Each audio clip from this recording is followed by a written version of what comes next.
معراج کی بات کرنے کا تو اب وقت آیا ہے، اس لیے کہ معراج کا سارا واقعہ تو مسجد اقصیٰ کے گرد گھومتا ہے۔ سبحان الذی اسریٰ بعبدہ لیلا من المسجد الحرام الی المسجد الاقصیٰ۔ حضور نے معراج کی رات مسجد اقصیٰ میں نماز پڑھائی تھی، اور ایک بار پھر سے طیبہ سے فلسطین میں آ، راستہ دیکھتی ہے پھر مسجد اقصیٰ تیرا۔ ایک بار حضور گئے تھے مکے سے مسجد اقصیٰ، اور پھر حضور فرماتے ہیں جب میں واپس گیا نا تو کفار نے جو کہ مسجد اقصیٰ دیکھی ہوئی تھی تو مجھ سے پوچھنا شروع کر دیا کہ مسجد اقصیٰ کی کھڑکیاں کتنی ہیں، دروازے کتنے ہیں، پلر کتنے ہیں۔ جب انہوں نے سوال جواب کیے تو حضور فرماتے ہیں کہ رب کریم نے مسجد اقصیٰ کو اٹھا کے میرے سامنے رکھ دیا۔ میں دیکھتا جاتا تھا، بتاتا جاتا تھا، کہہ لوں بات کر لوں۔ ایک دفعہ حضور مکے سے مسجد اقصیٰ آئے، اور ایک دفعہ مسجد اقصیٰ میرے نبی کی زیارت کے لیے مکے گئی، حضور کی زیارت کے لیے مکہ شریف گئی۔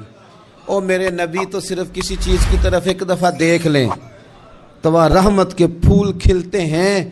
مسجد اقصیٰ کی طرف منہ کر کے 17 مہینے میرے نبی نے نماز پڑھی ہے۔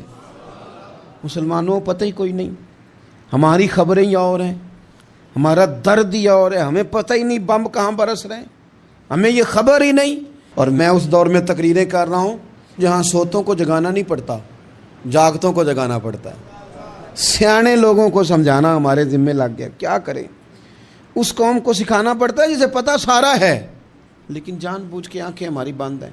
یہ مولوی کو بات کرتا تو لوگ کہتے دیکھو مولوی گالی دیتا ہے، لیکن اگر قائد اعظم محمد علی جناح کہے کہ اسرائیل امریکہ کی ناجائز اولاد ہے تو پھر تو تمہیں ہضم کر لینا چاہیے نا، پھر تو لبرل کو بھی ہضم ہونا چاہیے نا کہ قائد اعظم نے کہا ہے، اور اس ناجائز بچے کو تم نے اتنی طاقتیں دے دی کہ وہ مسلمانوں کے قبلہ اول میں نماز پڑھنے والوں کو بھی نہ بخشے۔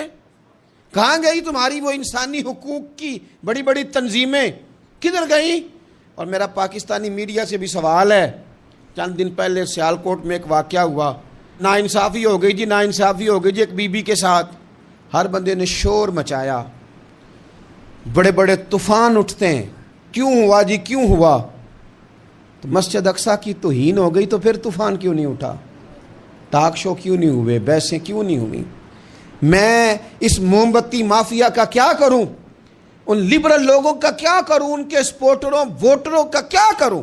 ان سیاسی جماعتوں کے کارکنوں کو کیا نام دوں کہ جو ان فضول بحثوں میں تو وقت ضائع کرتے ہیں، اور وہ مسجد اقصیٰ جس کے بارے میں میرے نبی پاک صلی اللہ علیہ وسلم سے ایک صحابیہ نے پوچھا تھا، یا رسول اللہ مسجد اقصیٰ میں نماز پڑھنا کتنا کو بہتر ہے باقی نمازوں کے مقابلے میں؟ تو حضور نے فرمایا 1000 گنا بہتر ہے۔